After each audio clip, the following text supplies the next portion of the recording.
아주 기본적인 것부터 시작하려고 그래요. 왜 그러냐면 이걸 알아야지 우리가 아는 걸로 끝이지 않고 우리가 남한테 전할 수 있잖아요. 그러니까 목적은 나를 위해서지만 실제로는 다른 사람을 위해서.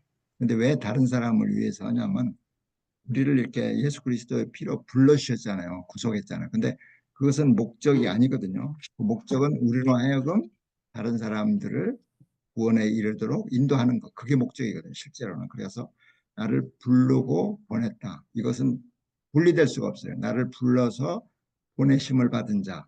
또 삼은 것은 그걸 분리해가지고 생각할 수 없어요. 다만 그 신앙의 성숙에 따라서, 그죠? 신앙의 성숙에 따라서 부르심은 자의 역할을 얼마나 하는가에 달려 있는 거예요. 근데 그 부르심을 받은 자, 보내심을 받은 자는 불렀다는 것은 구원을 받았다는 거고, 보냈다는 것은 나를 위해서 죽으신 예수 그리스도의 십자가, 예수 그리스도에 대해서 알게 하죠. 점점점 알게 한 다음에 그 마음속에 은혜가 돼서 알게 하면 그 다음부터는 다른 사람을 위해서, 나 자신을 위해서가 아니라 다른 사람을 위해서, 그것을 이제 복음을 전하는 사람, 부르심을 받은 자, 보내심을 받은 자. 근데 보내심을 받은 자라는 게 성경에서 사도로 나와요. 사도, 보내심을 받은 자. 그래가지고 제가 성경 공부 시간에 당신은 사도입니까? 하면 굉장히 부담스럽게 생각해요. 왜 그럴까요? 왜 부담스럽게 생각하죠? 나는 목사가 아닌데 다 그러다고. 근데 이건 부르심을 받고 보내심을 받은 건 교회의 직분에 전혀 관계없어요. 목사고 뭐 장로, 모든 평신도, 거듭난 사람은 보내심을 받은 자의 사명을 똑같이 이분 가지고 있다고요. 그러니까 목사나 장로나 그런 것은 계급이 아니고 조직된 사람의 교회, 하나님의 교회지만 사람이 또 조직에 들어가잖아요. 거기에서 하나의 그 공통점, 하나의 목적을 이루기 위한 하나의 그 직분이지 그것이 영적인 어떤 우월을 나타내는 건 절대 아니기 때문에 여러분들은 누구예요? 여러분들은 사도, 보내심을 받은 자. 첫 번째 보내심을 받은 자가 예수 그리스도예요. 나는 하나님의 보내심을 받았다고 얘기를 해요. 그죠? 그다음에 세례 요한도 보내심을 받은 자. 복음을 듣고 거듭난 모든 사람들에게 내가 너희를 세상에 보내노라. 교회에 보내노라가 세상에 보내노라 했거든요. 그러면 세상은 뭐죠? 세상은 성경에서 세상을 어떻게 정의를 하죠? 사망의 음침한 골짜기. 성경에 나와 있는 세상 그렇게 묘사해야 돼요. 사망의 음침한 골짜기를 세상이라고 규정되어 있어요.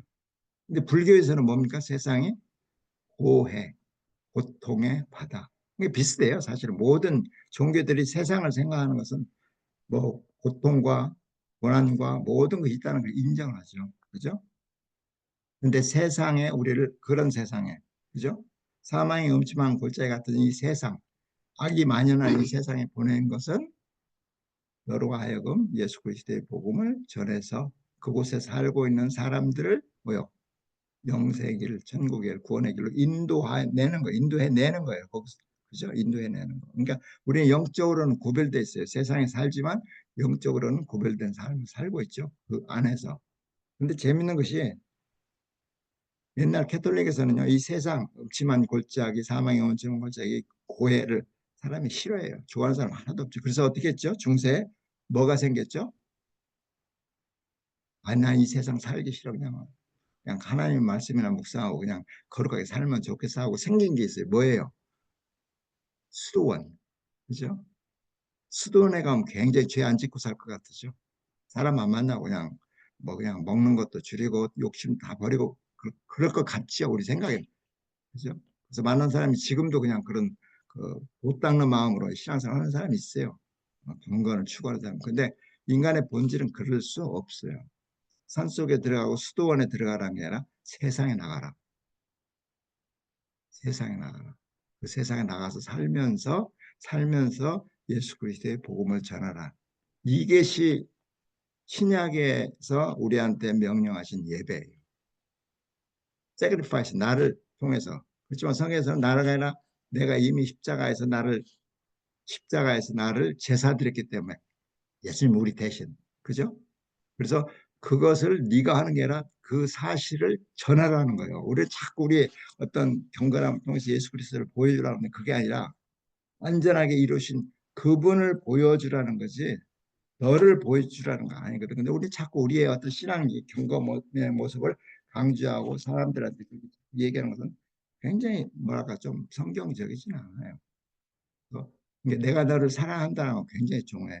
근데 내가 너를 사랑한다보다도 더 귀한 건 뭐예요? 그가 너를 사랑한다는 건 더 귀한 거예요. 내가 너를 사랑하고 내가 너를 위해서 희생한다는 것은 모든 종교에 다 있어요. 아니 기독교인이 아니래도 그런 사람들이 있어요. 착하고 선한 사람들이. 근데 기독교는 그게 아니라 내가 선하고 착한 것이 아니라 그가 선하고 착하고 내가 당신을 사랑해야 그가 사랑한다는 것을 전하는 거 그게 복음이거든요. 이게 나는 있어요 없어요? 나는 없어요. 그게 그리스도인이라고 얘기해요. 그래서 그 사전에 기독교인의 정의, 기독교인의 정의가 뭐냐면요. 재밌어요. 그냥 우리말 사전에 예수를 메시아 그리스도로 믿는 종교라고 하고 있다고.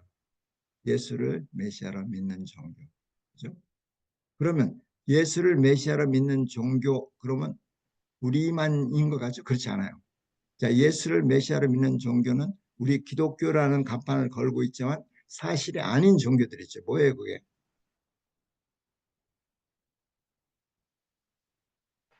여호와의 증인이죠. 그들도 예수가 메시아라고 얘기하죠. 그죠? 근데도 그 예수는 누구예요? 하나님이 아니라 인간이에요. 하나님의 피조물. 그러니까 예수를 믿는다 해도 다 틀려요, 사람마다. 근데 우리 성경에서 요구하는 것은 뭐냐면 예수의 인간 되심과 예수의 뭐 되심이요? 그다음 굉장히 중요한 부분이죠. 하나님 되심. 그죠? 그것이 예수 그리스도의 인성과 신성이라고 그러죠. 인성만 믿으면 이단이 돼요, 우리가. 신성이 빠지면 굉장히 큰일 나요. 그래서 그 요한복음 8장 24절 누가 혹시 한번 찾아보실래요? 요한복음 8장 24절. 끊임없이 예수를 인간으로만 우리가 본다고요. 인간으로 보는 가장 큰 특징이 뭐죠? 다윗의 자손 예수 그리스도. 그건 인간이에요. 그죠? 다윗의 계통으로 왔기 때문에. 그죠? 그래서 요한복음을 왜 우리가 하냐면 그 사복음서에서 마태, 마가, 누가, 요한이 틀려요. 마태복음 1장 1절에는 뭐라고 되어 있습니까? 쉽게 얘기해서 아브라함과 1장 1절 한번 찾아서 읽어보세요. 아브라함과 다윗의 자손 예수 그리스도의 계보라. 그렇죠. 자손이 나오죠. 인간. 아브라함의 자손으로 나와요. 이게 인간의 시작이 거기서 나온다고. 하나님의 인간의 시작, 인성이. 그렇다 해서 그 저 마태복음 전체가 그런 건 아니에요. 거기서 신성이 굉장히 많이 나오는데 시작이 그래요. 그럼 마가복음은요.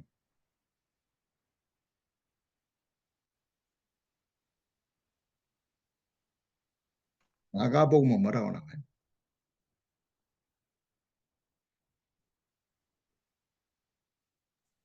하나님의 아들 예수 그리스도의 그렇죠. 복음의 시작이라. 하나님의 아들로 인성으로 나온다.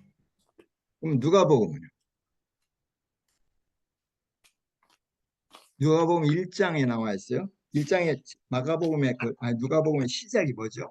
세례 요한의 탄생을 얘기해요.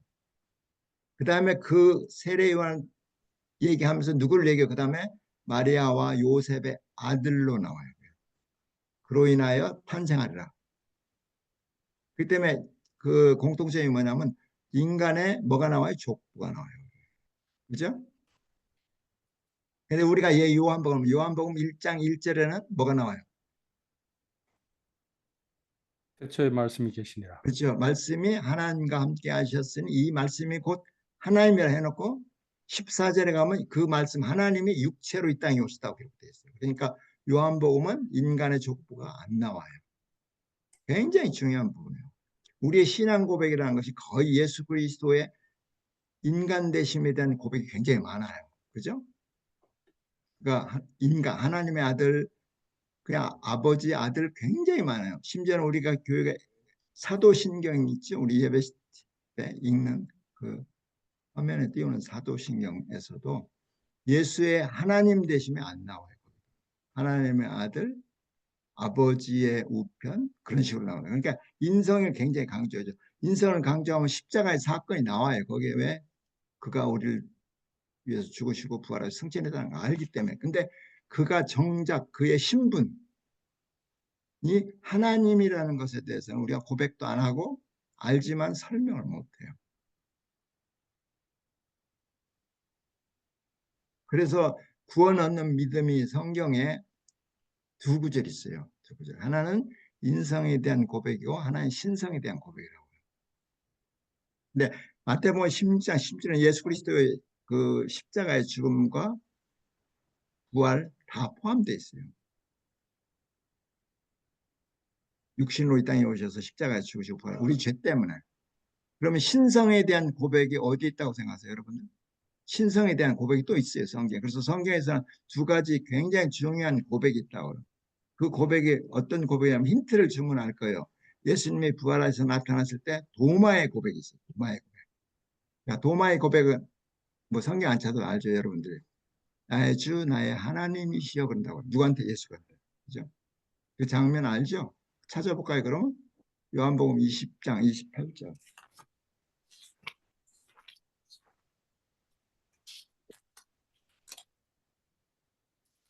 요한복음 20장 28절.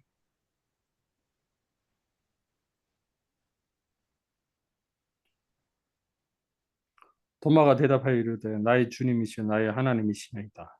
나의 주, 나의 하나님이요. 이건 예수 그리스도의 신분, 그가 누구신가에 대한 고백이에요. 그래서 예수 그리스도의 인성에 대한 고백과 신성에 대한 이 두 개를 합쳐서 우리가 어떻게 고백하냐면 내가 예수 그리스도를 믿습니다. 이렇게 고백해요. 왜? 모르니까. 예수 그 이름 자체가 엄청난 모든 것을 다 포함하고 있잖아요. 예수 그리스도, 그리스도라는 것은 기름 부음 받는 뜻이잖아요. 그러니까 왕과 제사장과 선지자를 기름 부었거든요. 그러니까 예수를 내가 믿습니다. 예수를 그리스도를 믿습니다라면 예수님이 왕이시고 선지자이고 제사자인 것을 내가 다 포함되어 있어요.